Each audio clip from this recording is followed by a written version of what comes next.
నిన్నటి కథలో కర్ణుడు కౌరవ సైన్యాధిపతి అయ్యాడని తెలుసుకున్నాం కదా.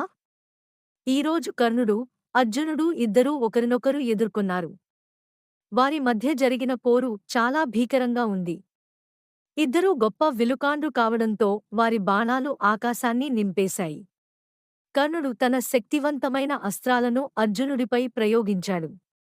అర్జునుడు కూడా ధీటుగా వాటిని ఎదుర్కొన్నాడు. వారి పోరు చూస్తుంటే ఎవరు గెలుస్తారో ఊహించడం కష్టంగా ఉండేది. ఇంతలో భీముడి కొడుకు ఘటోత్కచుడు రంగంలోకి దిగాడు.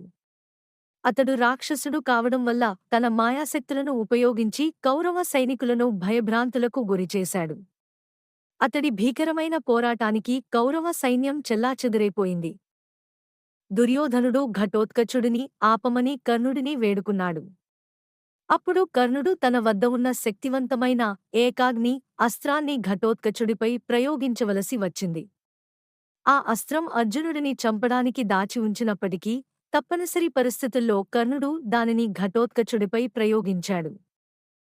ఘటోత్కచుడు వీర మరణం పొందాడు. అతడు చనిపోవడం పాండవులకు బాధ కలిగించినా అర్జునుడి ప్రాణాలు కాపాడబడ్డాయని వారు ఊపిరి పీల్చుకున్నారు. ఇది మహాభారత యుద్ధంలో ఒక ముఖ్యమైన రోజు. కర్ణార్జునుల పోరు ఉత్కంఠగా సాగింది. కాని ఘటోత్కచుడి త్యాగం అందరినీ కలచివేసింది. రేపు ఇంకొక కథతో మళ్ళీ కలుద్దాం. ప్లీజ్ లైక్ చేయండి మరియు సబ్స్క్రైబ్ చేయండి.